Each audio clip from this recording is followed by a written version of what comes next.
로마서 이제 둘째 시간인데요. 오늘 1장 1절부터 15절까지 오늘은 본문을 좀 하나하나 좀 풀어서 본문의 내용들을 살펴보도록 하겠습니다.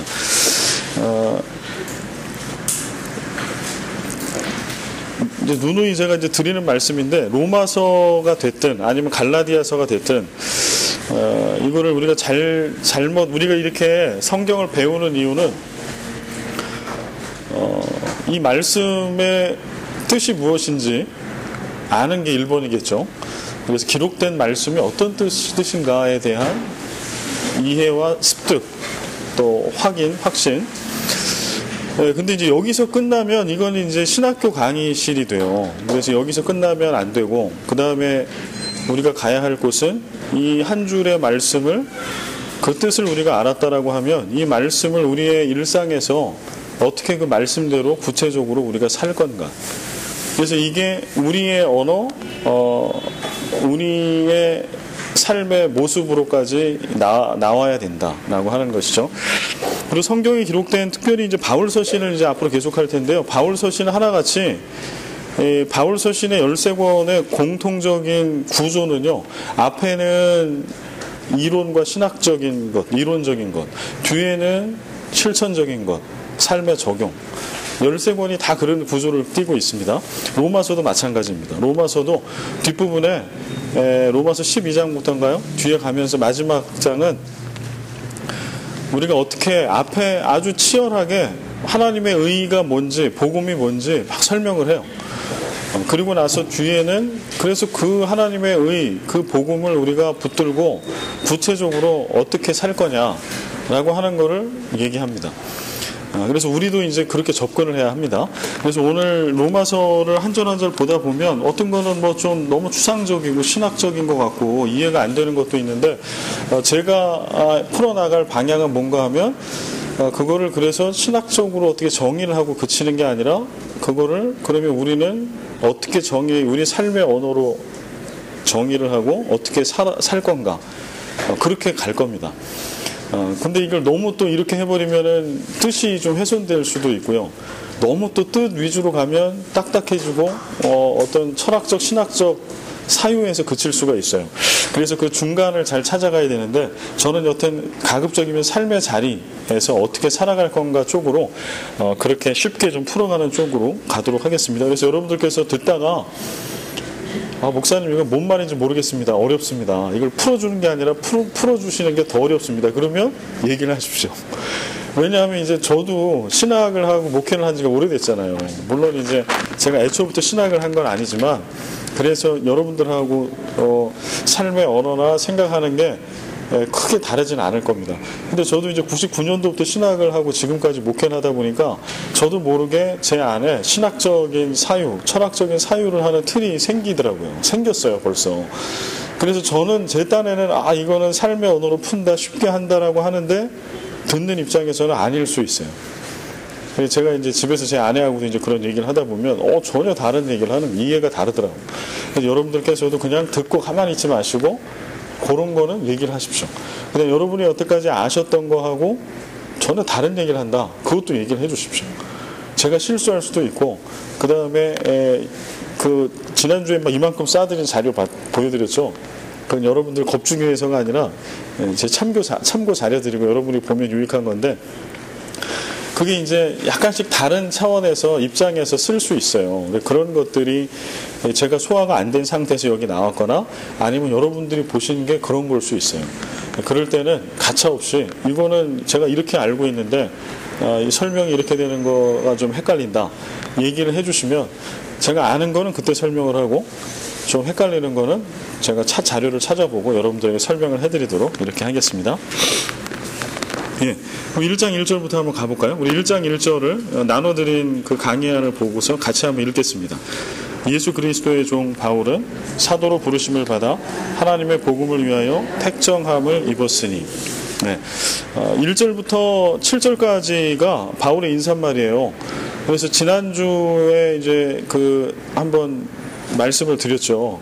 그 페이퍼 나눠드리고 나서 저희가 하지 못해가지고 거기 써드린 바울 서신의 인사말을 보고서 로마서의 인사말이 어떻게 다르냐 그걸 한번 생각을 해봐라. 혹시 여러분 중에 좀 그 생각해 보신 분 계세요?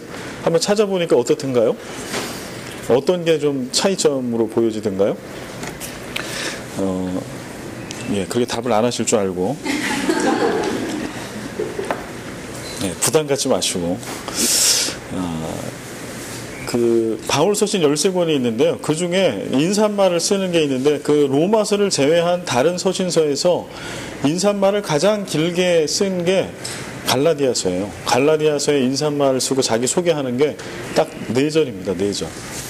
특별히 자기 소개에 대한 부분들이 가장 길어야 바울이 자기 소개를 하고 인사를 하는 게 4절이 넘어가지 않아요.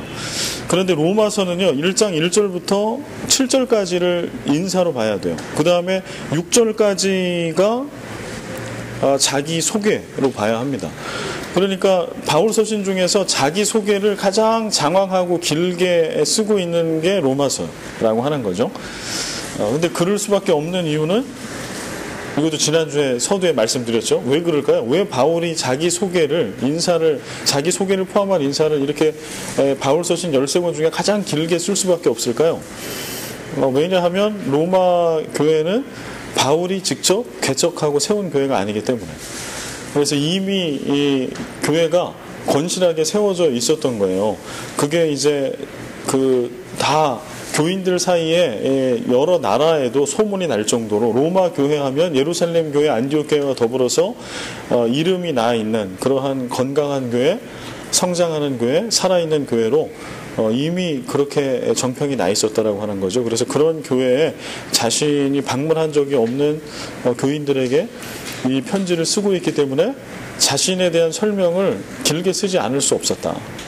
그 다음에 그 안에는 또 오늘 인사말 이후에도 있지만 오늘 인사말 안에는 내가 왜 너희들이 나를 부르지 않았음에도 불구하고 내가 왜 로마로 가야 하는지, 가고 싶은지 그런 이유들을 또 담고 있죠. 그러다 보니까 이제 길어졌다라고 하는 거. 근데 바울의 인사말을 이렇게 쭉 보면은요, 바울 서신서, 딴 서신서를 봐도 사실은 반복되는 단어들이 좀 있어서 지루하게 느껴질 수 있어요. 그런데 그 반복되는 단어들이 중요합니다. 왜냐하면 바울이 어떤 하고 싶은 얘기를 그 단어에 담기 때문에 그래요. 그래서 로마서를 할 때도 마찬가지인데 갈라디아서 할 때도 제가 로마서를 많이 인용을 해드렸어요. 로마서를 제일 많이 인용해드렸고 그 다음에 다른 바울 서신을 인용을 했거든요. 로마서를 할 때도 마찬가지입니다. 왜냐하면 똑같은 동일한 저자인 바울이 썼기 때문에 특별히 이 로마서와 또 갈라디아서는 연결되는 주제가 비슷한 게 많아요. 하나님의 의에 대한 거, 복음에 대한 거. 그럴 때 반복되는 단어가 정확히 어떤 뜻으로 바울이 쓰고 있나 이거를 우리가 알면 그 다음에 13권의 바울 서신에 어디에서도 바울이 그 단어를 얘기하면 우리는 딱 알죠. 아, 이건 이런 뜻이다. 우리가 그냥 책을 읽을 때도 저자가 어떤 단어를 어떻게 쓰는가를 알아야 합니다. 특히 소설이나 이런 수필이나 쓰면 저자가 우리가 알고 있는 기본 상식적인 단어를 쓰고 있다고 하더라도 저자가 의도적으로 그 단어에 뜻을 부여한 단어들을 써요. 그런데 그 뜻을 알면 쭉 읽어갈 때 그 책이 이해가 잘 되죠. 아, 이 저자는 이걸 이렇게 썼구나. 뭐 사랑이라고 쓰는데 그 저자가 쓰는 사랑은 그 책에서만큼은 다른 의미일 수 있거든요. 그걸 알아야 한다라고 하는 거예요. 바울도 계속 그런 인사말 같은 경우에 반복되는 단어를 쓰는데 제가 간략하게 갈라디아서도 정의를 해드렸지만 또 정의를 해드립니다. 일단 은혜, 평강, 뭐 종 이런 얘기를 할 때 여러분들은 정리를 하셔가지고 좀 한번 해놓으면 그 다음에 바울 서신 어디에서 그 단어가 나와도 그 뜻이에요. 바울은 그 의미를 같은 저자이기 때문에 1절 우리 보면 여기에 이제 예수 그리스도의 종이라고 바울이 자신의 정체성을 쓰고 있어요. 여기 종이라고 써져 있는 단어는 헬라어로 둘로스라고 이렇게 읽습니다. 둘로스. 이게 종이에요. 그러니까 종은 노예라고 하는 뜻이에요. 지금 바울이 로마서를 쓸 때 이 시대에는 노예 제도가 있었던 시대잖아요. 그렇기 때문에 우리가 생각하고 있는 그런 종하고 뭐 아떼나 뭐 이 정도가 아니라고 하는 거예요. 이거는 노예다.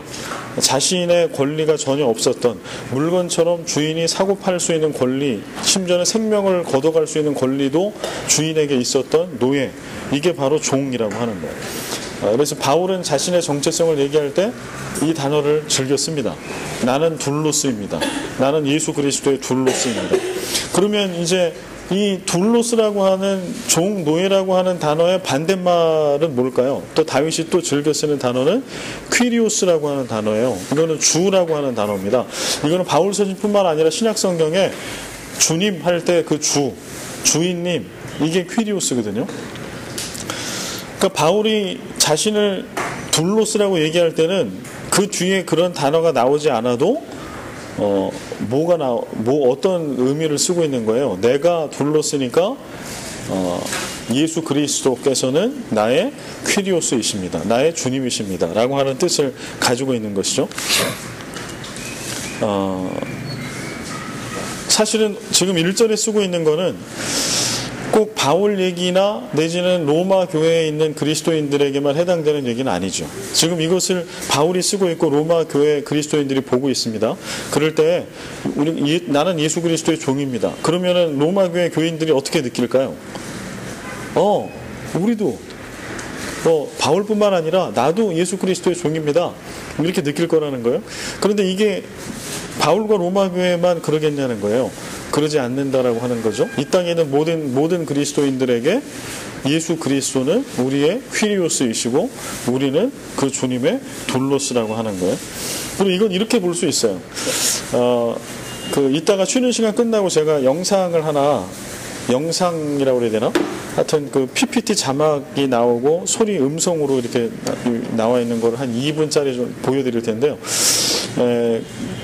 그 오카는 목사님이 이제 생전에 로마서에 대해서 간략하게 어떤 설교하실 때 이렇게 말씀하신 게 있더라고요.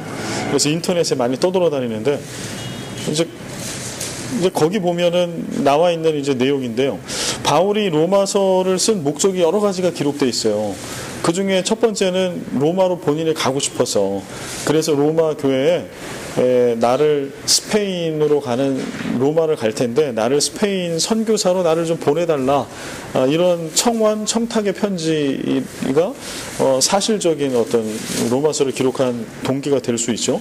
그러나 로마서를 기록한 진짜 이유가 뭐냐라고 신앙적으로 깊이 파들어가면 바울이 왜 로마서를 로마 교회에 보냈을까요? 로마 교회는 이미 인정받고 있는 교회고 교회예요. 문제없는 교회. 그러니까 마닐라 새생명교회 우리가 있는데 이거는 뭐나 똑같냐면 저 한국에 있는 알만한 교회 뭐가 있어요? 사랑의 교회, 소망교회, 이런 교회에 편지를 보내는 거예요. 교인들에게. 그냥 들어서 서로 알만한 그런 교회 교인들에게. 바울은 이거를 왜 이렇게 보낼까요? 그리고 로마서 내내 보면은 복음이 무엇인지에 대해서 계속해서 얘기하거든요. 그러니까 이거를 그냥 이렇게 피상적으로 딱 받으면, 여러분들이 이런 편지를 받으면 어떤 느낌이 들겠어요? 야, 나도 믿어. 너만 믿냐? 너만 그리스도의 종이야? 나도 그리스도의 종, 그 정도는 나도 알아. 복음이 예수 그리스도인 거 나도 알아. 그 정도는. 이렇게 얘기할 수 있다라고 하는 거예요. 그러나 그럼에도 불구하고 바울이 정말 16장에 걸쳐서 복음을 계속해서 풀어서 쓰고 있어요. 하나님의 복음을 계속 쓰고 있어요. 그런 이유는 또 하나 뭐가 있는고 하니, 같은 예수를 믿는 동시대의 그리스도인으로서 자기 스스로와 로마 교회 교인들에게 물어보는 거예요. 진짜냐? 예를 들어서 예수 그리스도의 종 바울 하면 바울이 여기다 쓰면서 스스로 돌아보겠죠. 나는 정말 내 주인이 예수 그리스도 맞나? 내 삶에, 내 목회에 예수 그리스도가 퀴리오스 맞나? 그거를 물어보고 쓰는 거죠. 그 로마 교회 교인들에게 이걸 이렇게 던져주는 건 어떤 의미가 있는 거예요? 또 물어보는 거죠. 여러분들은 정말 예수 그리스도의 둘로스가 맞습니까?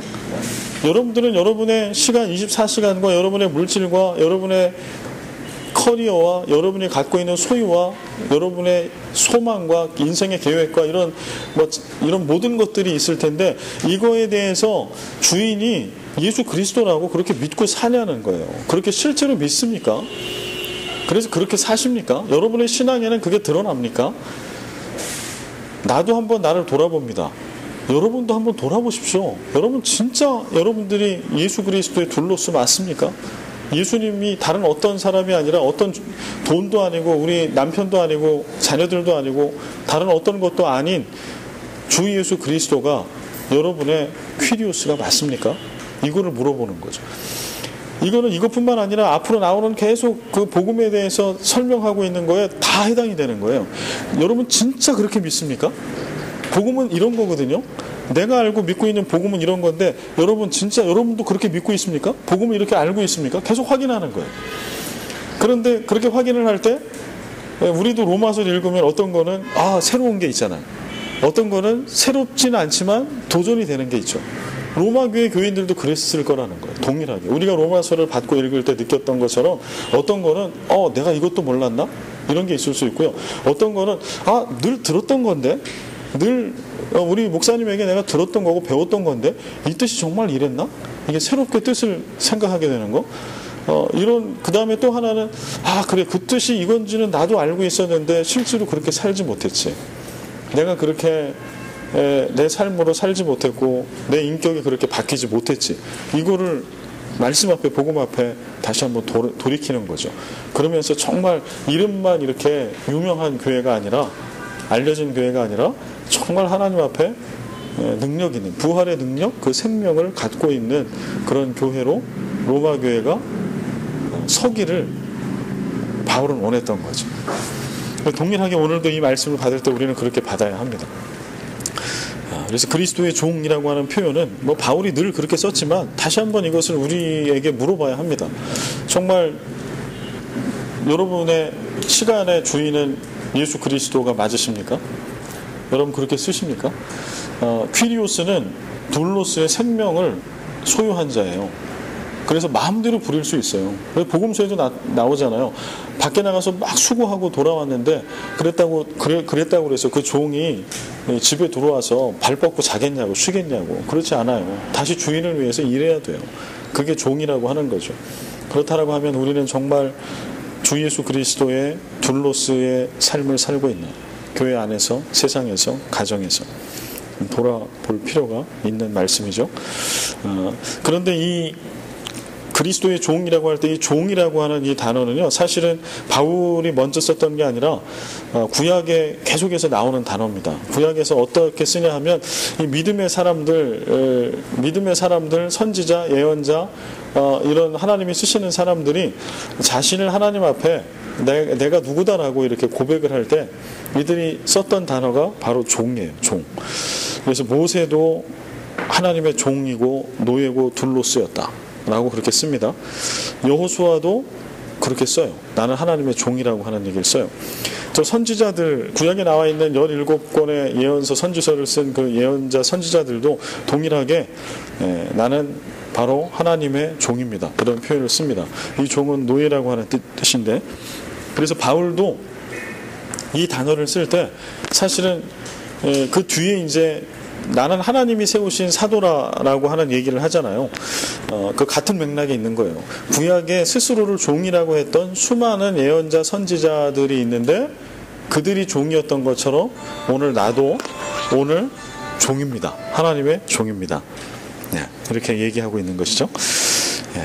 그 다음에 여기 보면은 또 사도로 부르심을 받아 라고 이렇게 쓰는데요. 여기 사도라고 이제 하는 단어가 나오는데 이 사도는 헬라어로 아포스톨로스라고 써요. 아포스톨로스. 이게 자주 나오는 단어이기 때문에 좀 그래서 알아두시면 좋을 것들은 헬라어로 이렇게 음을 써드렸습니다. 사도라고 하는 단어는 아포스톨로스라고 하는 단어인데, 이 아포스톨로스라고 하는 단어는 헬라어 아포스텔로라고 하는 단어에서 나왔어요.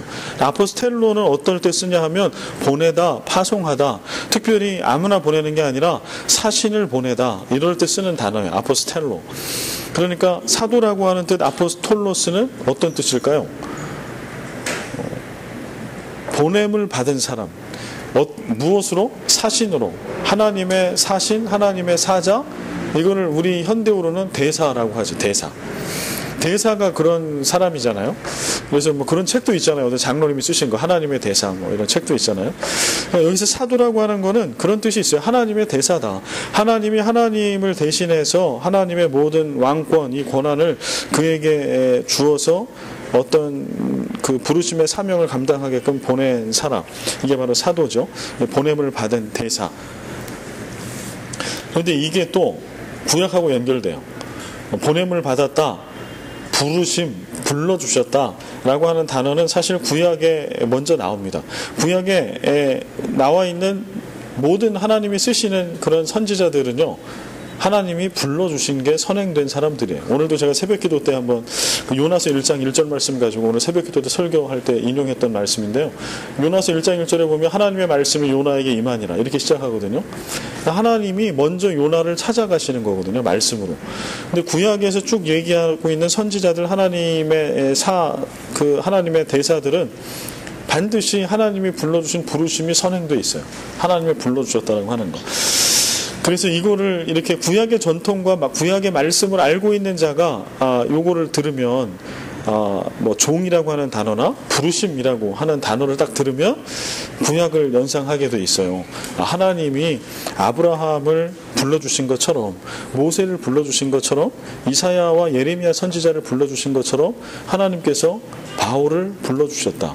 연결이 되죠. 여기서 이제 바울이 이런 단어들을 통해서, 설명을 통해서 바울이 은연중에 지금 뭘 얘기하는 거예요? 자신의 부족함을 얘기하고 자신의 믿음도 얘기하고 있지만, 나는 하나님께서 구약의 수많은 선지자, 예언자들을 먼저 부르시고 그를 종 삼아서 사용하신 것처럼 하나님께서, 나는 12사도에 든 그 사도는 아니지만 하나님이 나를 구약에서 그 사도를 쓰신 것처럼, 선지자를 쓰는 것처럼 오늘 나를 사도로, 보내심을 받은 하나님의 사자로 그렇게 불러서 보내셨다 하고 자신의 그런 정체성을 이렇게 쓰고 있습니다. 여기 보면 아브라함, 모세, 이사야, 예레미야 옆에 제가 성경 구절을 써드렸는데요. 이걸 제가 찾아서 여기다 넣어드릴까 그러다가 이러면 페이지가 늘어나고 양이 많아져가지고 일단 뺐어요. 이거 나중에 여러분 시간이 되면 한번 찾아보십시오. 이거는 그 소명장이라고 하죠. 하나님이 아브라함을 부르실 때의 말씀, 모세를 부르셨을 때의 말씀, 이사야, 예레미야를 부르셨을 때 하나님이 어떻게 부르셨는지에 대한 그 소명에 대한 말씀입니다. 그래서 하나님께서 그렇게 부르셨다라고 하는 거예요. 그러면 여기서 또 이제 이거는 우리로 가지고 와야 되겠죠. 그래서 바울이 하나님은 나를 사도로 불러주셨다라고 이렇게 얘기해요. 그러면은 그리고 나서 뒤에 얘기하는 거는 사도인데, 사도라고 하는 거는 보냄을 받은 사람이라고 그랬잖아요. 하나님의 대사로. 그럴 때 그를 보내는 사람이 미션을 줘요. 미션. 그 사자는 자기 혼자 자기 하고 싶은 얘기를 할 수 있는 사람이 아닌 거죠. 그럼 그 미션은 뭘까요? 바울에게 있어서 부르심을 받아 그 뒤에 나오는 거예요. 하나님의 복음을 위하여 택정함을 입었다. 그러니까 하나님이 바울을 불러주신 이유는, 그리고 그에게 주신 사명은 뭔가요? 하나님의 복음이죠. 하나님의 복음을 전하는 거. 이것 때문에 불렀다라고 얘기합니다. 그래서 여기 하나님의 복음은 헬라어로 복음을 유앙겔리온이라고 얘기합니다. 이것도 많이 쓰는 단어이기 때문에 알아두시면 좋습니다. 복음, 유앙겔리온. 그러면 우리가 아는 것처럼 복음은 영어로 하면 굿뉴스죠. 굿뉴스. 근데 그래도 이게 참 가슴에 와닿지 않아요? 전대미문의 새롭고 선하고 깊은 하나님의 진리를 사람들의 손에 전하는 것. 그러니까 여태까지 듣도 보도 못한 그런 깊은 소식이에요. 이 복음이라고 하는 것은 여태까지 경험을 해본 적이 없어요. 왜냐하면 구약에 오실 메시아를 예언하고 있어서 구약 시대에는 메시아를 만나는 그런 그 정도의 복음을 겪어본 적이 없어요.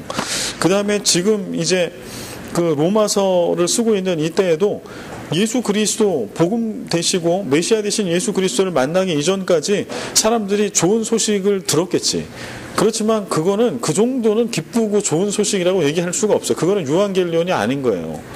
유앙겔리온이라고 얘기할 수 있는 거는 구약에서 그토록 선지자를 통해서 예언하고 있었던 우리 모두를 죄에서 구원하실 메시아 예수 그리스도, 바로 그분이 그분을 우리가 만나는 것, 그분이 이 땅에 오시는 것, 그래서 그분 때문에 우리가 전혀 새로운 존재가 되는 것, 이게 바로 복음이죠. 이게 굿뉴스의 실체죠. 그래서 여기서 하나님의 복음이라고 얘기하는 건 여태까지 이거를 들어보지도 못한 거예요. 왜냐하면 들어봤으면 그리스도인이 됐을 거니까 아직 못 들어본 사람들이죠. 이런 엄청난 이 복음을 전하는 거, 그게 바로 내 사명입니다. 하나님이 나에게 그 사명을 주셨습니다 라고 그렇게 얘기하고 있는 거죠. 그런데 그 복음이라고 하는 건 우리는 좀 신비하게 생각해요. 아, 복음하면 좀 신령한 거, 신비한 거로 생각하는데, 사실은 이 복음이라고 하는 거는 신비하고 신령한 것에서 그치지 않죠. 뭐냐 하면 이 복음은 믿음의 선진들을 통해서, 예언자들의 말들을 통해서, 또 하나 역사를 통해서 오늘 우리에게까지 전해온 게 복음이거든요. 사실은 여러분, 여기서 바울이 얘기하는 복음이 명제로 나와요, 이렇게. 그럼 그걸 한마디로 얘기하면, 바울이 얘기하는 복음은 예수 그리스도 부활의 능력, 이게 바로 바울이 얘기하는 복음이거든요. 그런데 이제 복음을 그렇게 이해하면, 아, 예수님이 이 땅에 인간의 몸을 입고 성육신하셔서 오셔가지고 십자가를 지고 죽으셨고 사흘 만에 부활하셨는데, 그 예수님을 믿으면 우리는 영원한 생명을 얻을 수 있어. 이걸 이제 복음으로 이 생각을 하고 이게 복음의 전부로 알면, 그 복음이 여러분에게는 어떤 의미가 있습니까? 그 복음이 어떤 그런 신학적인, 신앙적인 진술물이고 명제면, 그 복음이 여러분하고 저에게는 도대체 어떤 의미가 있는 거예요? 그거 그냥 신학교에서 배우면 되지 않나요? 아니, 그 정도는 그냥 교회를 안 다녀도 그 정도의 어떤 페이퍼를 하나 나눠주고 이렇게 공부하라 그러면, 그러면 시험을 보면 다 쓸 수 있어요. 바울이 얘기하고 있는 유한겔리온은 그게 아니라고 하는 거예요. 바울이 얘기하는 유한겔리온이라고 하는 거는 정말 구약에서 예언하고 있는 그 메시아가 실제로 오셨다. 인간의 몸을 입고 오셨다. 그리고 나는 그리고 사망권세 이기시고 부활하셨다. 근데 그 주님을 내가 만났다. 그 복음을 내가 만났어. 내가 지금 그리스도의 종 사도로 부르심을 받았는데, 지금 하나님께서 나를 사도로 불러주실 때는 복음을 위해서 나를 불러주셨는데, 어떤 복음인고 하니, 구약에 써져 있는 복음 아니고, 문자로 써져 있는 복음 아니고, 실제로 사망곳에 이기시고 인간의 몸을 입고 오시는 것뿐만 아니라 죽으시고 부활하셔가지고 나를 만나주신 복음, 나는 내가 그 만난 복음을 전한다. 그런 사명이 나에게 있다. 이게 바울이 얘기하는 복음이에요. 여러분에게 복음은 무엇입니까? 이거를 지금 바울은 스스로의 얘기를 하고 있으면서 로마 교회 교인들에게 강력하게 도전하는 거죠. 사실 처음에 예수 믿고 복음을 들으면 가슴이 설레요. 이런 게 있나? 야, 어떻게 예수님을 믿기만 하면 어떻게 하나님 나라를 갈 수 있고 살 수 있지? 어떻게 영원한 생명을 얻을 수 있지? 어떻게 사망에서 생명으로 옮겨갈 수 있지? 이게 믿겨지지가 않죠. 그런데 이거를 이제 신앙생활을 오래 하다 보면은요, 이게 하나의 그냥 성경 공부할 때 한 단락? 아니면 한 그냥 문장? 그리고 그리스도인이라고 하면 마땅히 알아야 될 그런 지식? 이 정도로 그쳐요. 그러나 지금 바울이 얘기하는 유한겔리온 복음, 하나님의 복음은 그런 게 아니거든요. 살아있는 거거든요. 부활하신 예수 그리스도를 바울이 직접 만난 것처럼 복음은 바로 그런 거거든요. 여기 활자화되어 있고 뭐 책으로 되어 있고 누가 믿었대더라가 아니라, 오늘 나는 내 삶 속에 그 복음이 살아있는가?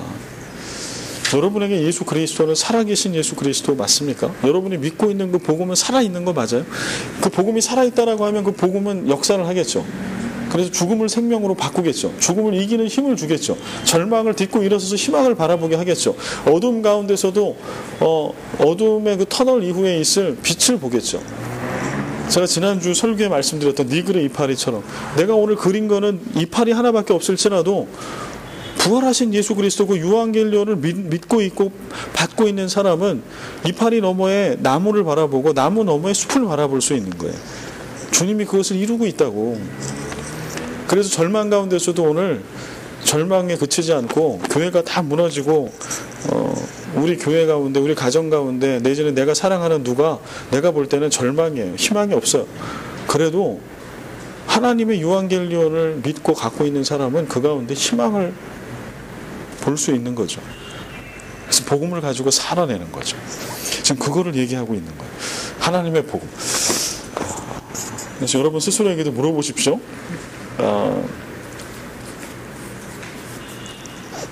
여러분에게도 복음이 그런 건지.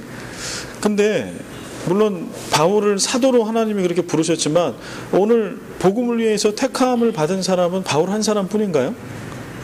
그러지 않겠죠. 만약에 로마 교회에 있는 사람들이 이 바울의 이 편지를 딱 받고 읽으면 어떤 생각을 할까요? 아, 그렇지.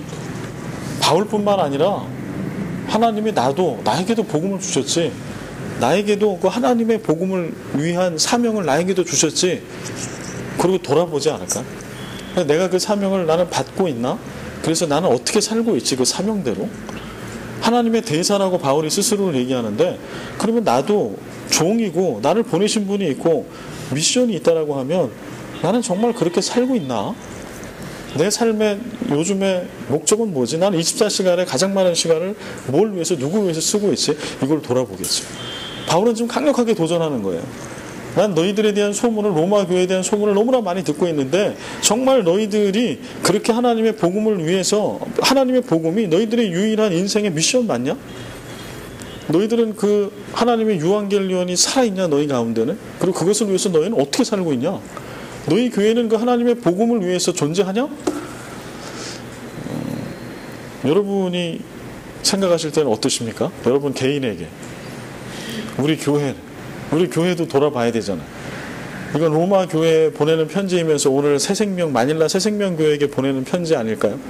우리가 수개월 동안 이 로마서를 배울 때 하나님은 이 로마서를 통해서, 로마서가 아니라 사실은 마닐라 새생명서죠. 마닐라 새생명교회 교우들에게 이걸 번역해서 보내시는 거예요. 너희 교회는 하나님의 복음이 너희 교회의 미션 맞냐? 그래 너희들 뭘 하냐? 그래서 이걸 돌아봐야 합니다. 개인적으로, 교회 차원에서. 그래서 그게 성경적인 개인과 성경적인 교회로 우리가 정체성을 살려가는 것이죠. 그 다음에 여기 택정함이라고 하는 단어가 나오는데요. 택정하다라고 하는 것, 헬라어 아포리조라고 하는 단어예요. 택하다라고 하는 단어인데요. 이 택했다라고 하는 데는 하나님의 의도가 들어있죠. 이 택했다라고 하는 거는 그냥 저절로 뭐가 이게 아니고 누군가 이렇게 뽑은 사람이 있는 거잖아요. 그래서 하나님의 의도를 가지고 하나님의 복음을 위해서 바울을 택했다. 하나님의 의도를 가지고 여러분을 그리스도인으로 택했다. 하나님의 의도를 가지고 마닐라 새생명교회를 18년 전에 이곳에 세우셨다. 그리고 택하셨다. 라고 하는 얘기예요. 근데 여기서 이제 재미난 게 있어요. 뭐냐 하면 바리새인이라고 하는, 바리새인 여러분 아시죠? 바리새인이라고 할 때 바리새인이라고 하는 뜻은요, 분리된 자라고 하는 뜻이에요. 이걸 다른 말로 하면 그 세상에 똑같이 하나님을 믿어도 다 엉망으로 믿는데 바리새인 된 자신들만 이 분리되고 구별되고 택함 받은 그런 사람. 그러니까 택함하고 연결하면 바리새인이라고 하는 거는 일반 유대인들 중에서도 특별히 이렇게 아주 스페셜 그룹으로 택함 받은 자들이라고 하는 뜻이 바리새인. 그런데 지금 바울은 그렇게 얘기해요. 과거에 랍비 중에 랍비였잖아요, 바울이. 그래서 그때는 랍비 중에 랍비 바리새인이었어요. 그렇게 율법으로 같은 여호와 하나님을 믿는 사람이라 할지라도 구별됐다라고 생각하는, 율법에 대가고 나는 율법대로 사는 사람이라고, 그렇게 나는 그렇게 구별된 사람, 바리새, 나는 그렇게 하나님께로부터 택정함을 입은 사람이라고 바울이 그렇게 믿었어요. 그런데 다메섹 도상에서 부활하신 예수 그리스도를 만나고 오늘 1장 1절에서 그가 그의 신분을 그렇게 고백하면서 그가 이제 택함을 받았는데 전혀 달라. 이제 그런 율법으로 구분돼서 뭐 그런 게 아니고요. 이제는 하나님의 살아계신 예수 그리스도, 부활하신 예수 그리스도의 복음만을 위해서 그렇게 하나님이 나를 택해 주신 그런 사람이다, 나는. 그런 자신의 정체성에 대한 고백을 우리는 이곳에서 찾을 수가 있어요. 모르겠습니다. 진짜 바울이 이걸 쓸 때 이렇게까지 썼는지는 모르겠으나 우리는 의미를 찾는 거, 공부를 하니까 찾아보자는 겁니다. 아직까지는 어렵지 않으시죠? 그래서 택함을 받았다라고 하는 거에는 바울뿐만 아니라 로마 교회 그리스도인에게도 우리에게도 그런 존귀한 의미가 있다라고 하는 거예요. 하나님이 직접 개입하셔가지고 하나님의 의도를 우리에게 부여하신 거예요. 우리는 우리를 초라하게 생각할 수 있어요. 우리는 우리가 볼 때 내부자이기 때문에 우리 교회를 바라볼 때 부족한 것들이 많이 보일 수 있어요. 그러나 택하신, 그렇게 의미를 부여하신 주님의 입장에서 바라보면 참 하찮게 보이고 덜 떨어지게 보이는 교회와 내지 교회 공동체와 개인이라고 할지라도 그렇지 않다. 복음이 얼마나 위대한데요. 그 복음을 그에게 특별히 맡기시는 거거든요. 그게 하나님의 의도. 우리는 그 하나님의 의도를 가지고 살아가는 사람. 예, 다음에 2절이요. 2절 같이 한번 읽겠습니다. 시작.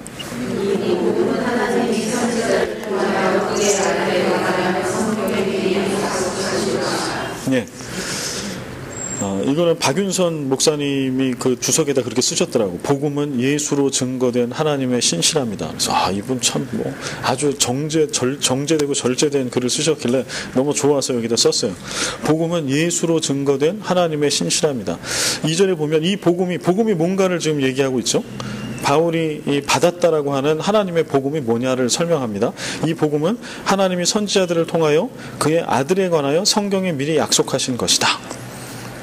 복음은 뭐에 관한 것? 아들에 관한 것.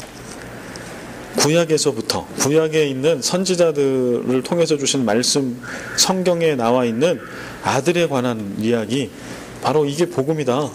그래서 이 박윤선 목사님 그렇게 썼어요. 복음은 예수로 증거된 하나님의 신실함이다. 그래서 신실하다라고 하는 것은 faithfulness. 지난 마을 예배 때에 에메트의 하나님, 여러분 기억나시나요? 마을 예배 그 원고에 헤세드의 하나님, 에메트의 하나님. 그 에메트가 바로 신실하다는 뜻이에요. 변하지 않아요. 늘 한결같이 똑같아요. 믿을 수 있어요. 근데 왜 복음은 예수로 증거된 하나님의 신실함인가요? 구약에서부터 지금 바울이 로마서를 쓰고 있는 이때까지 구약에 예언하고 주시겠다라고 하는 메시아, 그 약속이 신약에 와서 예수님 시대에, 바울 시대에 와서 변하지 않았잖아요. 그래서 인간의 몸을 입고 예수 그리스도가 오셨잖아요. 그리고 약속한 대로 사망 권세 이기시고 사흘 만에 부활하셨잖아요. 그래서 우리로 하여금 믿는 모든 자에게 사망을 이기는 능력을 우리에게 주셨잖아요. 그리고 그 주님이, 그 부활의 복음이 오늘 바울뿐만 아니라 로마 교회의 교인들에게 이미 있잖아요. 그러니까 이게 신실한 거라는 거죠. 근데 로마 교회에 지금 이 편지를 받고 있는 사람 중에 많은 사람은 어떤 사람이에요? 이방인. 물론 이제 유대인 그리스도인도 있을 겁니다. 처치 멤버 중. 그러나 제가 그 배경을 설명해 드렸잖아요. 한번 그들이 추방령에 의해서 클라디우스 황제에 의해서 유대인 추방령을 내렸고, 그래서 5년 이상을 그 유대인 그리스도인들이 로마를 다 떠나 있어야 했다고. 그리고 그 사이에 이방인 그리스도인들이 로마 교회 주인이었다고. 그래서 지금 이 편지를 받고 있는 이때에는 이 로마 교회에 상당한 수의 이방인 그리스도인들이 이 편지를 보고 있는 겁니다. 그런데 이방인 그리스도인들이 이 편지를 보고 있을 때 어떤 마음이 들까요? 하나님이 선지자들을 통하여 그의 아들에 관하여 성경에 미리 약속하신 것, 그 신실하신 에메트의 하나님이 구약의 예언자들을 통해서 다 예언해 놓으신 그 메시아를 실제로 보내주셨고, 그분이 오셨고, 그분은 십자가에 달려 죽으셨고 부활하셨고, 바울은 그분을 만났고, 너희들이 로마 교회에 있는, 너희들이 믿고 있는 주님은 바로 그 주님이시다. 구약 성경에서 얘기하고 있는, 이때는 이때 사람들에게 구약이라고 하는 게 따로 없었으니까 이들에게는 성경이 선지자의 이야기고 구약이 성경인 것이죠. 복음은 바로 그런 겁니다. 오늘 우리가 성경 말씀을 받을 때, 복음을 들을 때 우리는 그렇게 들어야 해요. 이 복음이 사실 한 문장으로 다 이해될 수 있어. 복음, 예수 그리스도 한 단어로 끝날 수도 있어. 그러나 이 복음은 그렇게 단순한 것이 아니고요, 그렇게 초라한 것이 아니고요, 수천 년 전에 미리 우리에게 약속해 주신 것이고, 그 약속을 수천 년이 지나도 하나님은 잊지 아니하시고 그 약속을 이루신 것이고, 말씀 그대로 죽음의 권세를 이기고 부활하신 예수 그리스도, 그분은 역사 속에 있는 인물이었고, 그분은 죽음을 이기시고 부활하시고 승천하신 다시 재림하실 주님이시고, 우리가 믿는 복음은 바로 그 하나님의 아들 메시아 되신 예수 그리스도에 대한 것, 살아있는 복음, 이게 그 복음 안에 다 들어있어요. 그러니까 복음은, 이 복음만 믿으면 우리가 영원한 생명을 얻고 하나님 나라를 가죠. 하나님 나라 백성이 되고 죽음을 이길 수 있죠. 그렇게 단순하죠. 복음은 되게 단순해요. 심플해요. 그러나 단순하기 때문에 복음의 가치가 하찮은 것은 결코 아니에요. 그래서 오늘 우리가 이 로마서를 읽을 때 돌아봐야 할 것은, 바울은 로마 복음을 계속 얘기하는데 이 복음이 이렇게 위대하다라고 하는 걸 계속 얘기해요. 그런데 이 복음이 이렇게 위대한데 너희들 진짜 이 복음대로 사니? 이 위대한 복음, 능력의 복음이 너희들의 삶 속에 진짜 그렇게 드러나냐? 너희들 그렇게 진짜 믿냐? 그렇게 사냐? 이거를 계속 얘기하는 거고요. 로마서 뒷부분에 나와 있는 삶의 실천에 대한 부분들은 여러분들이 믿는 복음이 그렇게 위대하다라고 하면, 그래서 여러분의 삶이 위대한 복음, 주님이 가르쳐 주시고 몸소 보여주셨던 그 복음의 삶 그대로 여러분들이 살고 있습니까? 그래서 복음을 여러분의 일상 가운데 누리고 있습니까? 라고 하는 강력한 도전인 거죠.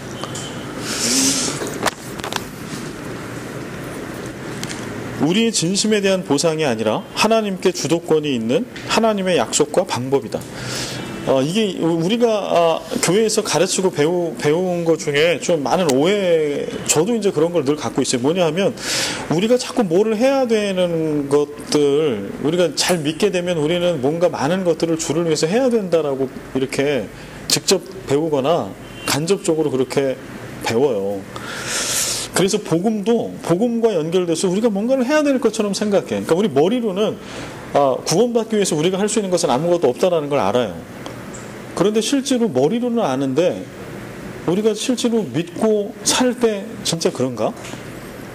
진짜 예수 그리스도를 믿는 믿음 하나만으로 구원받는다라고 하면 다른 어떠한 것이 우리가 복음으로 구원받는 것에 영향을 미치지는 않아요. 그러면 그 다른 어떤 것에 우리는 사실 자유해야 돼요. 그리고 교회 안에는 다른 어떠한 것들이 많으면 안 돼요. 그래서 이 복음은 하나님이, 주어가 하나님이잖아요. 바울이 얘기하고 있는 복음을 얘기할 때 항상 주어는 하나님이에요. 그러니까 하나님, 그 다음에 택정함, 1장 1절에 나와 있는 건 다 수동태. 그러니까 사람을 얘기할 때는 다 수동태를 써요. 뭐 부르심을 받아, 택정함을 입었다, 이거 다 수동태잖아요. 그러니까 주체는 다 누구예요? 하나님. 하나님이 우리에게 복음을 주시는 것도 주셨기 때문에 받는 거고, 하나님, 우리가 사도가 된 것도 사도로 우리를 보내주셨으니까 그렇게 된 거고, 택해 주셨으니까 예수를 믿게 된 거고, 오늘 2절 말씀도 이 복음은 하나님이 선지자들을 통하여 그 아들에 관하여 성경에 미리 약속하신 거, 복음은 누가 주신 거예요? 하나님이 그 아들을 통해서 주신 거예요. 우리가 한 게 아무것도 없다라고 하는 얘기예요. 복음은 보상이 결코 아닙니다. 그래서 제가 오늘 연초에 팔복 설교 해드렸잖아요. 그래서 팔복도 우리가 진짜 많이 오해하고 있는 것 중에 하나는 뭐냐면, 이게 팔복이라고 되어 있기 때문에 우리가 잘 믿으면 그걸 보상으로 받는다라고 생각해요. 알람입니다. 이게 일어나라 시작되거든요. 그래서 제가 알람을 늘 요거 일어나라, 주님을 나타내라 뭐 이러면서 제가 일어나. 요것만 마무리하고요. 뭐 얘기했죠? 저희 산상보온 얘기했죠. 그 산상보온도요, 그게 우리가 열심히 막 노력할 때 노력한 자에게 아주 어렵게 그 몇 명 소수에게 주는 복이 아니에요. 우리가 그리스도인이라고, 이 땅의 그리스도인이라면, 진짜 살아계신 그리스도를 만나고 그 복음을 믿고 복음대로 사는 사람이라면 누구나 누리는 복인 거예요. 이거 하나님이 주신 복인 거지, 내가 막 노력해서 얻는 거가 아닌 거예요. 그 다음에 성령의 9가지 열매 마찬가지.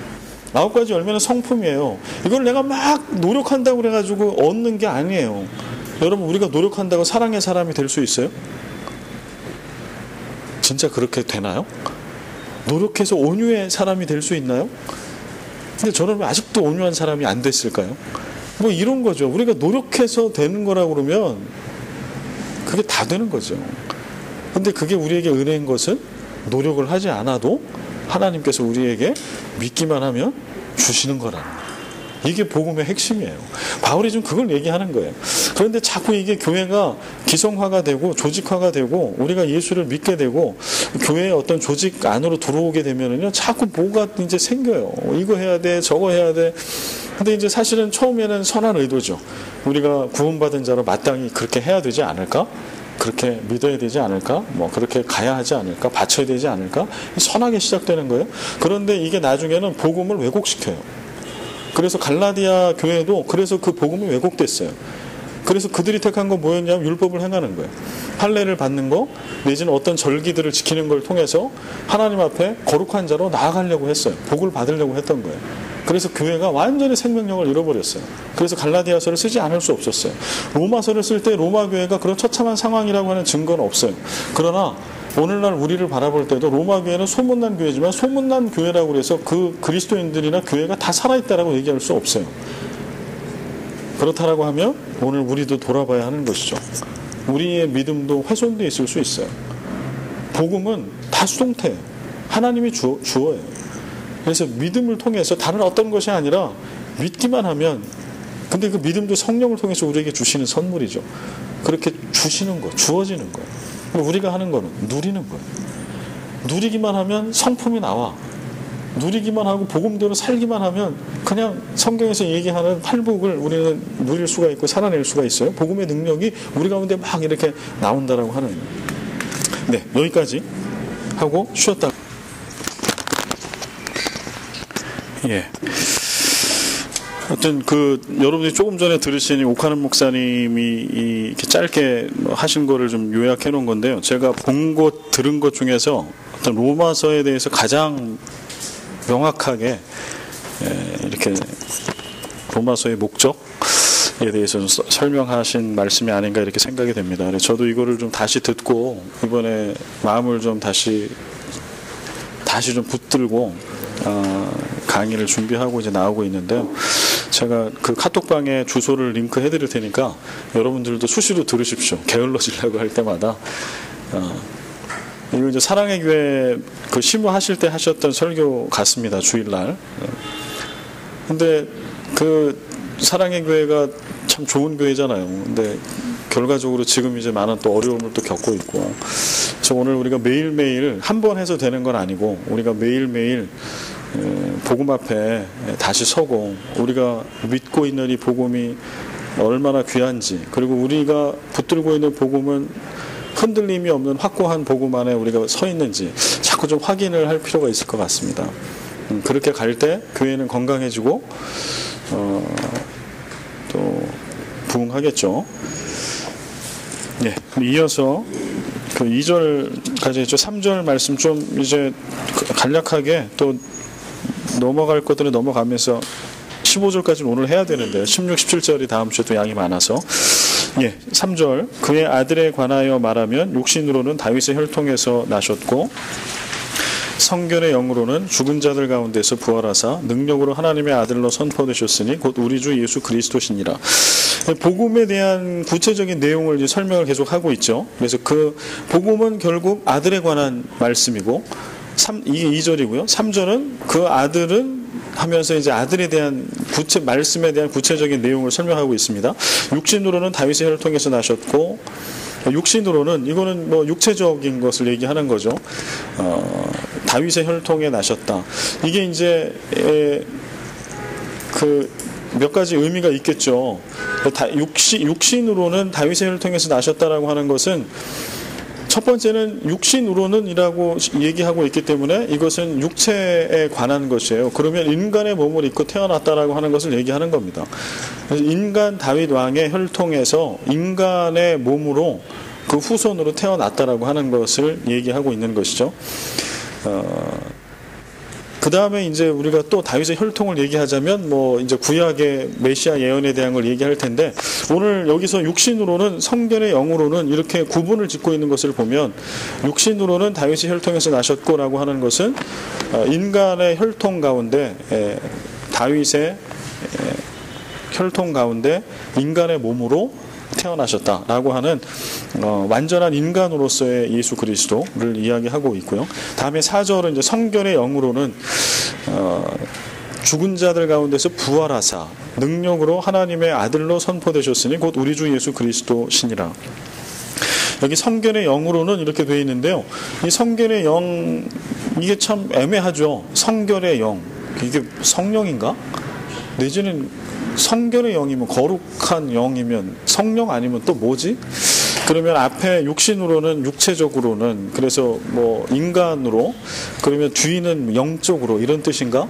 그래서 이 성결의 영으로라고 하는 게 한 몇 가지로 이렇게 학자들도 이것을 해석하는 게 좀 달라요. 그런데 제가 이렇게 자료들을 보니까 이 성결의 영으로는 성령으로 이렇게 해석을 해도 아무 무리가 없습니다. 그리고 실제로 성결의 영이라고 할 때 그 헬라어로 쓰고 있는 푸뉴마 하기오스인가? 그래서 이 단어 자체가 푸뉴마는 영, 성령을 이야기할 때 얘기하고요. 뒤에 하기오스는 거룩하다 얘기할 때 얘기하거든요. 그래서 이 뜻 자체가 진짜 성결의 영, 거룩한 영이에요. 그래서 이거를 지금은 문자 그대로 그냥 성결의 영으로 여기 한글로 써놓은 것이고요. 이걸 해석할 때 이것을 성령으로 해석해도 전혀 하자가 없다라고 하는 거죠. 그래서 성령, 그러면 이제 어떻게 이어지는가 하니 예수님이 부활하셨잖아요. 죽은 자들 가운데서 부활하사라고 하는데 누가 예수 그리스도를 죽은 자 가운데 부활하게 하셨는가 하니 성령께서 죽은 자들 가운데서 예수 그리스도를 부활하게 하셨다라고 이렇게 쓰고 있는 거죠. 그래서 복음은 하나님의 아들에 관한 메시지입니다. 이게 복음은 그렇죠. 복음은 하나님의 아들에 관한 메시지. 그 다음에 복음은 죽음을 이기는 능력에 관한 메시지. 그래서 부활을 얘기하잖아요. 그래서 복음은 하나님의 아들에 대한 거. 하나님의 아들은 예수 그리스도. 그런데 예수 그리스도의 특별히 복음을 얘기할 때 빼놓을 수 없는 것은 부활의 능력. 이렇게 계속 연결될 수 있겠죠. 그래서 행복하고 복받고 병 낫는 일처럼 이것도 되게 중요하죠. 그러나 이런 일처럼 문제가 해결되는 것과는 비교할 수 없이 큰 것, 죽음을 반전할 수 있는 능력에 관한 것, 이게 바로 복음입니다.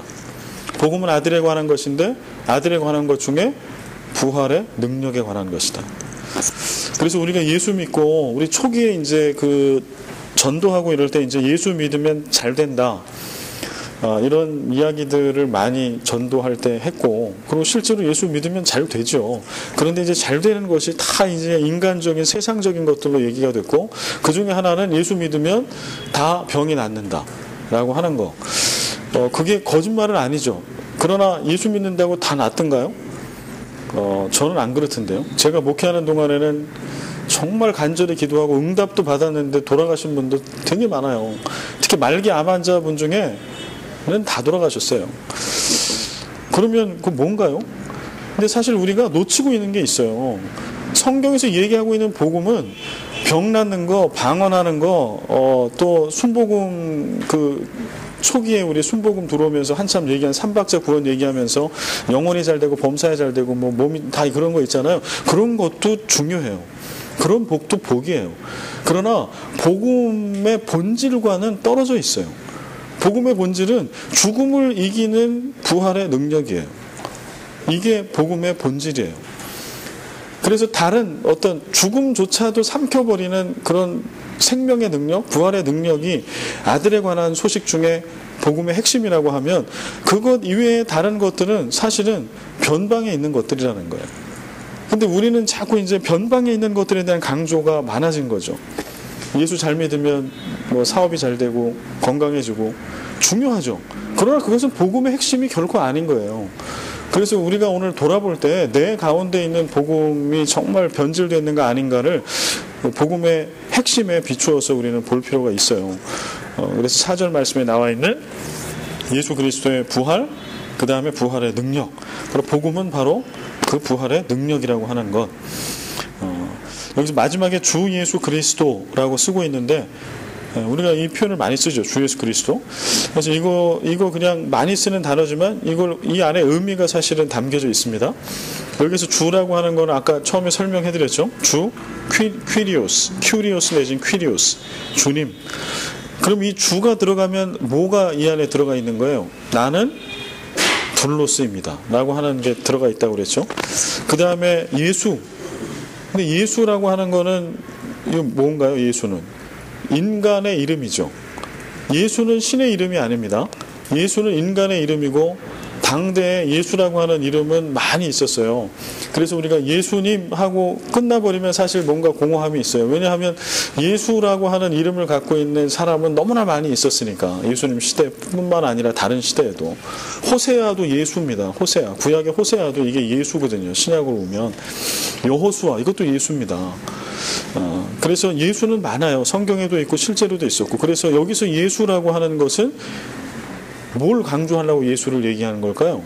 인간의 몸을 입고 이 땅에 오신 예수를 강조하는 거예요.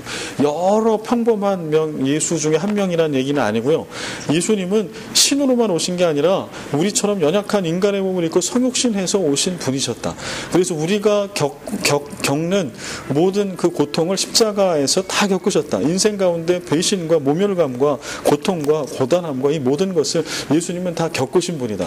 이걸 억지로 흉내낸 분이 아니라 다 겪으신 분이고, 그렇기 때문에 오늘 바울이 얘기한 것처럼 오늘 우리가 고난 가운데 있고 고통 가운데 있을 때 우리의 고통과 고난을 체휼하지 않지 않는다. 그러니까 우리의 고통과 고난을 같이 느끼시고 함께 아파하시고 함께 이해하신다. 공감하신다.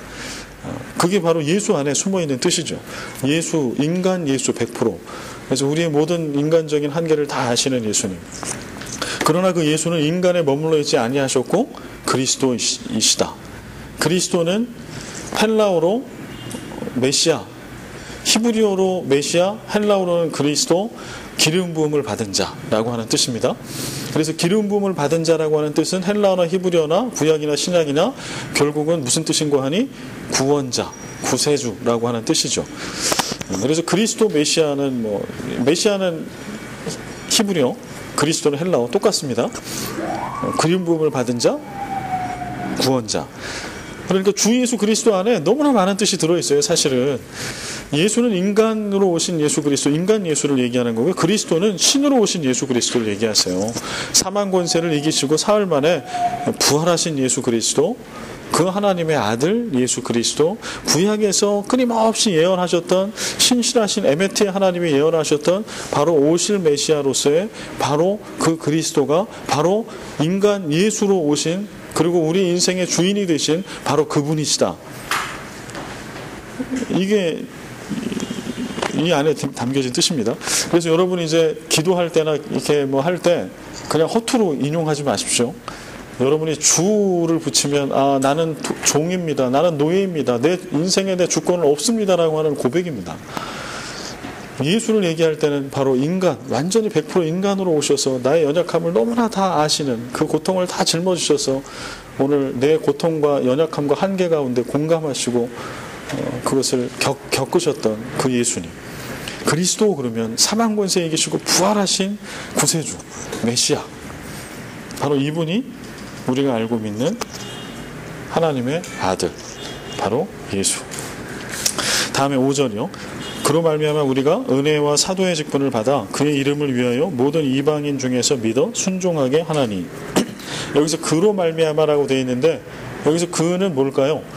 우리가 이 성경 읽을 때, 특별히 신약 성경 읽을 때에 그 가장 좀 유념해야 될 것 중에 하나는, 근데 유념하다기보다는 그래서 이제 번역본이나 원어를 좀 참고해야 되는데요. 왜냐하면 접속사가 많이 생략되어 있어요. 특히 이제 헬라어 성경 보면은요, 접속사가 많이 생략되어 있어가지고 읽을 때 이게 어디로 붙느냐에 따라서 의미가 달라지거든요. 그래서 헷갈리는 경우들이 있어요. 그래서 하여튼 저는 로마서 할 때 그런 접속사들을 여러분들에게 설명을 해드리면서 가겠습니다. 그래서 여기도 그로 말미암아, 그러면 이게 그가 뭔지 우리가 앞에서 이어받아 가지고 와야, 이건 접속사는 아니지만 그래야 의미가 통하거든요. 그는 뭘까요? 그로 말미암아 우리가 은혜와 사도의 직분을 받았다. 여기서 그는 뭘까요? 예수 그리스도죠. 예수 그리스도. 그로 말미암아. 이것은 이 헬라어 원어의 의미를 풀면은요, 이게 디아 이렇게 나가거든요. 이렇게 디아라고 하는 건 뭐뭐를 통하여, 이런 전치사 접속사예요. 그래서 그로 말미암아라고 되어 있으나 요거를 그냥 그 원래대로 풀어 쓰면 예수 그리스도를 통하여 이렇게 되겠죠. 예수 그리스도를 통해서 우리가 은혜와 사도의 직분을 받았다라고 하는 거예요. 그러니까 우리가 그리스도인이 되고 예수를 믿고 그 다음에 복음을, 하나님의 복음을 책임지는 그러한 일꾼으로 우리가 세워졌다라고 할 때 예수 그리스도를 빼고는 이게 설명할 길이 없어요. 예수 그리스도를 통해서 우리는 은혜와 사도의 직분을 받는다. 근데 여기 또 은혜와 사도의 직분이라고 되어 있는데 이거를 또 번역을 하니까 어디 주석을 보니까 이거를 은혜와 사도를 한 단어로 이렇게 해놓은 데가 있더라고요. 은혜와 사도. 그래서 이거를 뭐 어떻게 해놨더라? 은혜로운 사도의 직분인가? 이걸 뭐 하나로 해놨어요. 그런데 이걸 원어를 헬라어를 보면 이거는 분명하게 두 문장이에요. 두 문장. 예수 그리스도를 통해서 은혜를 받은 거고요. 예수 그리스도를 통해서 사도의 직분을 받은 겁니다. 그래서 이거는 두 개입니다. 두 개. 여기 원래 써져 있는 요 그대로 은혜를 받았고 사도의 직분을 받은 겁니다. 예수 그리스도를 통해서 받은 게 두 가지인데, 그럼 은혜, 이거는 바울이 많이 쓰죠. 은혜와 평강, 인사할 때도 쓰고, 여기 또 은혜를 받았다고 쓰네요. 그래서 은혜는 값없이 전혀 노력의 대가가 아니고 받을 자격이 없는 자가 받는 선물. 값없이 받는 거, 자격 없이 받는 거. 이런 선물, 호의, 사랑, 이것을 은혜라고 얘기합니다. 바울이 얘기하는 은혜는 이거예요. 그래서 바울이 이제 그 은혜를 받은 거예요. 그리스도를 통해서. 예수 그리스도가 아니면 도저히 받을 수 없는 거, 그런 값어치 있는 거, 자격이 없음에도 불구하고 받은 거, 그 은혜라고 이렇게 쓰고 있고요. 그 다음에는 사도의 직분이라고 쓰고 있죠. 여기서 사도라고 하는 거는 아까 아포스텔로 하면서 아포스톨로스 하면서 우리가 그 언급을 했습니다.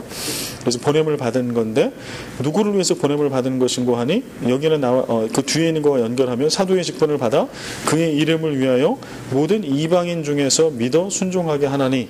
그러니까 바울이 받은 사도의 직분은 어떤 사도예요? 사도 중에서도 이방인들에게 하나님의 복음, 부활의 능력을 전하는 그러한 사도의 직분을 받았다라는 것이죠.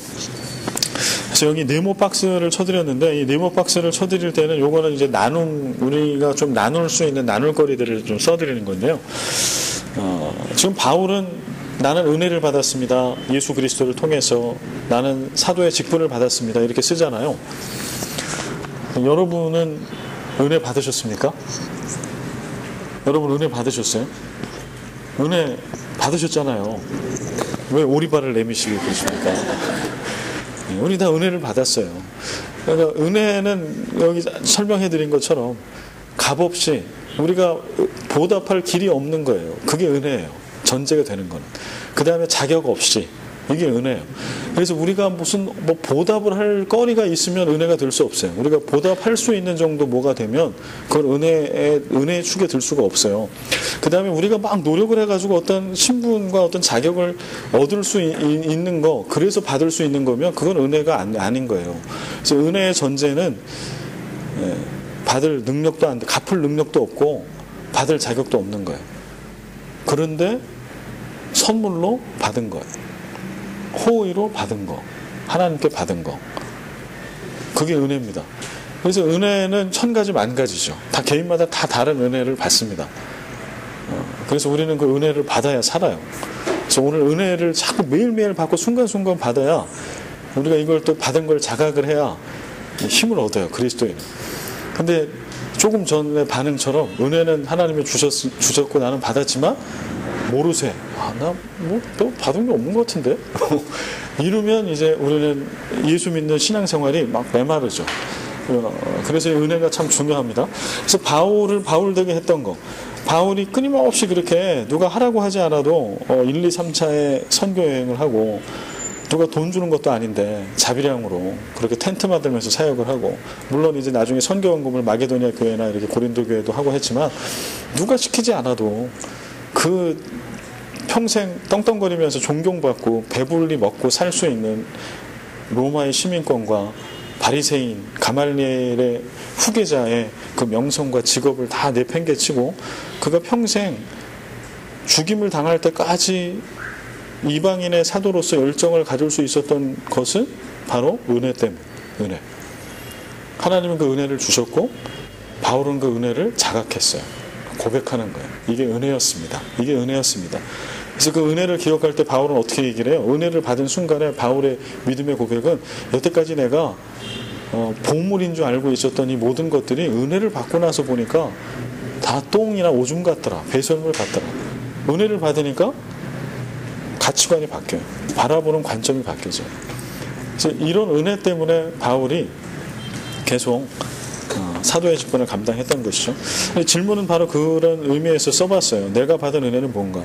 중요한 거는 이제 바울이 받은 은혜가 아니라 여러분이 받은 은혜. 여러분 한번 써보세요. 여기다. 다음 주에 나눌 시간이 되면 좀 나눠보고요. 아니면 여러분 여기다 좀 써보십시오. 그래서 가만히 좀 생각을 하시면서 바울이 받은 은혜, 나는 어떤 은혜를 받았지? 내가 주님을 만나고 믿고 신앙생활 하면서 나는 어떤 은혜를 받았을까? 그런 것들을 한번 쭉 써보시고요. 그 다음에 또 하나는 이방인을 위한 사도라고 하는 것, 사도의 직분, 이거는 사명이죠. 사명. 하나님이 바울에게 주신 사명. 그럼 바울은 이방인의 사도의 사명을 받았어요. 그리고 받았다라고 고백을 하고 그렇게 살았습니다. 그러면 하나님께서 여러분에게 또 저에게 주신 사명은 무엇일까요?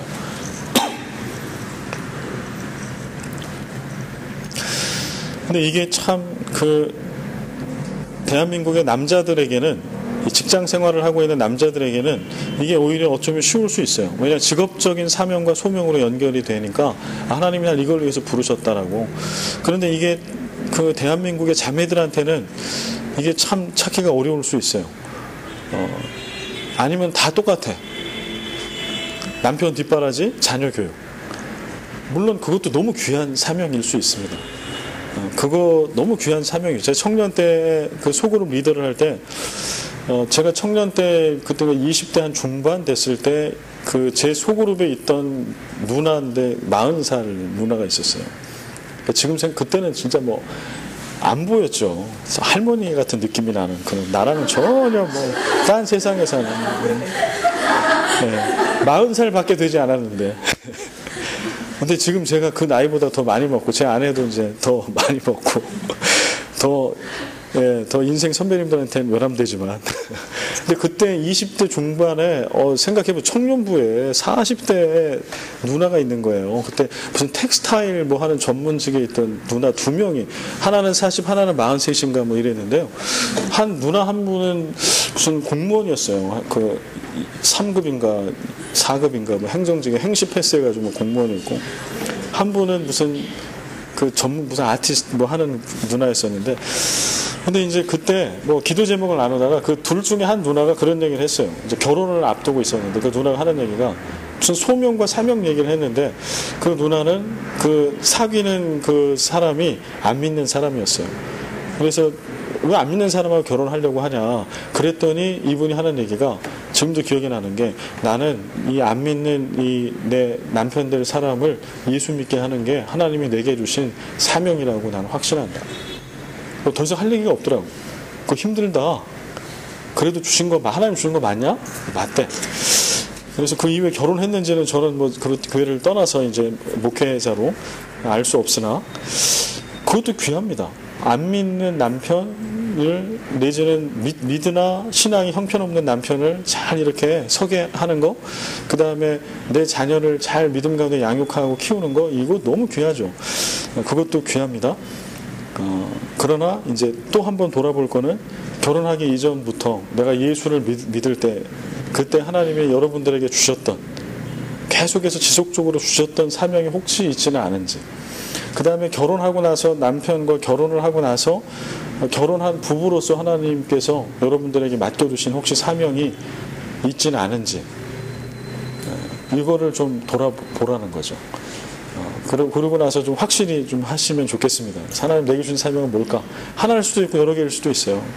근데 여러분들이 혹시 대한민국에 이렇게 여인으로, 대한민국의 여자로 살아가면서 하나님이 주신 사명이 좀 희미해지거나, 내지는 그 사명을 잃어버리고 놓친 것들이 있을 수도 있다고 생각합니다. 이거는 꼭 여자가 아니더라도 남자도 마찬가지겠지만. 근데 저 빼고는 다 자매님들이시니까 다시 한번 돌아보십시오. 하나님께서 내가 아내와 엄마 말고 그리스도인으로 하나님께서 내게 주신 사명은 뭐가 있었나? 뭘까? 또 지금 결혼한 부부로서, 내지는 아내와 엄마로서 하나님께서 여러분에게 지금 주신 사명은 뭘까요? 여태까지 그렇게 생각을 안 하셨다면 이제 사명 차원에서 생각을 좀 해보십시오. 하나님 주신 게 뭘까? 그래서 결혼이라고 하는 거는 결국은 각자에게 주신 사명과 부부가 돼서 한 몸을 이루어서 그 부부에게 주신 하나님의 사명을 온전히 이루는 거. 그게 부부입니다. 그게 가정입니다. 그리고 아이들이 생기면 이제 아이들을 포함한 가정 모두에게 주신 사명이 또 생깁니다. 그리고 그 아이 개인에게 주신 사명이 또 있어요. 그래서 결국은 우리가 부부가 되고 가정을 이룬다라고 하는 건 끊임없이 그 사명과 소명을 발견해 나가는 거예요. 그래서 가족 예배도 필요한 거고요. 같이 온 가족이 함께 예배드리고 말씀을 나누고 기도하는 게 필요하고요. 그래서 계속 확인해야 돼요. 그래서 처음에 어느 나이대에 되면 이제 그걸 본인들이 깨닫더라고. 하나님이 내게 주신 사명, 소명은 뭔가 이런 얘기를 하거든요. 그러면 그게 안 변하나? 변하거든요. 대신에 확인해 줘야 돼요. 그 변하는 게 뭐 때문에 변한 건지, 그리고 그 사명을 계속 붙들고 있는 건지, 그리고 나는, 우리 부부는, 우리 자녀는 이걸 계속 끊임없이 붙들고 가야 할 것입니다. 그래서 이 질문을 놔드렸습니다. 그래서 여러분 한번 그런 차원에서 한번 여기다 써보십시오. 여러분뿐만 아니라 남편에게도 좀 물어보시고 자녀들에게도 좀 물어보시고, 아마 중학생 정도까지도 답을 잘 못하더라고요. 사명, 소명 얘기하면 잘 모르겠다는 얘기가 나오는데 고등학생 정도 되면 얘기를 합니다. 그리고 조숙한 애들은 중학생 때도 얘기할 수 있을 것 같고요. 아니면 뭐 더 이렇게 한 아이들은 초등학교에도 얘기를 하는지 저희 아이들은 못하더라고요. 근데 이제 중학교 정도 되고 뭐 이렇게 하면 얘기를 하더라고요. 그래서 한번 물어보십시오. 네, 다음에 6절. 너희도 그들 중에서 예수 그리스도의 것으로 부르심을 받은 자니라. 너희도 그들 중에서 예수 그리스도의 것으로 부르심을 받은 자니라. 여기서 그들은 누굴까요? 그들. 모든 이방인들이겠죠. 그런 모든 이방인, 복음이 필요한 그런 모든 이방인들, 너희도 그들 중에서, 그러한 이방인들 중에서 예수 그리스도의 것으로 부르심을 받은 자니라. 그래서 본래는 이방인으로서 구원받지 못하는 것뿐만 아니라 하나님과 아무 상관이 없고 그리스도와 상관이 없던 자였는데, 그런 자들 중에서 예수 그리스도의 것, 예수 그리스도의 소유로 부르심을 받았다. 나는 이방인의 사도로 부르심을 받았는데 너희들도 보니까 부르심을 받았다. 그러한 이방인들 중에서 예수 그리스도의 소유로, 예수 그리스도의 것, 예수 그리스도의 소유, 그리스도인이라고 하는 뜻입니다. 그래서 여러분 그렇게, 근데 여기 나와 있는 이제 예수 그리스도의 것으로 부르심을 받았다라고 하는 거, 이게 어떤 의미가 있는 거 하뇨? 예수 그리스도의 것은 내 인생이 내 거가 아니라는 거잖아요. 예수 그리스도가 우리의 주인이 된다라는 것이에요. 그리스도의 소유가 됐다라고 하는 거죠. 이게 그리스도인이라고 하는 뜻인데, 지금 바울도 그리스도인이죠. 예수 그리스도의 것, 예수 그리스도의 둘로스. 지금 이 편지를 받고 있는 로마 교회 교인들도 예수 그리스도의 것이죠. 그리스도인이죠. 그리스도의 둘로스죠. 그래서 사실은 바울이나 로마 교회에 있는 교인들이나 아무 상관이 없는 사람들이잖아요. 그런데 예수 그리스도의 것, 그리스도인이 되는 것을 통해서 아주 가까운 사이가 됐어요. 그리고 실제로 바울은 또 로마를 가잖아요. 그리고 로마의 교우들에게 많은 도움을 실제로 받습니다. 서바나까지는 가지 못했지만. 그래서 오늘 이게 이제 우리가 그리스도인 됨의 의미라고 하는 거예요. 우리가 예수 그리스도의 것이 되고 그리스도인이 되고 그리스도의 둘로스가 되면서 우리가 누리는 은혜는 뭐냐 하면, 동일하게 예수 그리스도 안에서 예수 그리스도의 둘로스가 된 사람들과 우리가 깊은 사귐을 가질 수 있다라고 하는 거예요. 동병상련. 우리는 같은 종이야. 우리는 예수님 몰랐다가 예수 믿고 예수님 만나고 신분이 바뀐 사람, 삶이 바뀐 사람. 그래서 너나 나는 민족도 다르고 사는 것도 다르지만, 그러나 너와 나는 그리스도 안에서 우리는 한 가족이고 우리에게는 사귐이 있다라고 하는 거예요. 그래서 우리가 교회가 이제 건강해지기 위해서는 이제 이런 부분들이 있어요. 그리스도 안에 사귐이 되는 거. 다른 어떤 것, 직업이나 환경이나 어느 교회 다니냐, 교단이 뭐냐, 이거 상관없이 우리가 그리스도인이다, 그리스도의 둘로스다라고 하는 것만 확인이 되면 친밀한 거, 깊은 사귐이 나올 수 있는 거예요. 다음에 7절 말씀이요. 같이 한번 읽겠습니다. 시작. 로마에서 하나님의 사랑하심을 받고 성도로 부르심을 받은 모든 자에게 하나님 우리 아버지와 주 예수 그리스도로부터 은혜와 평강이 있기를 원하노라. 네.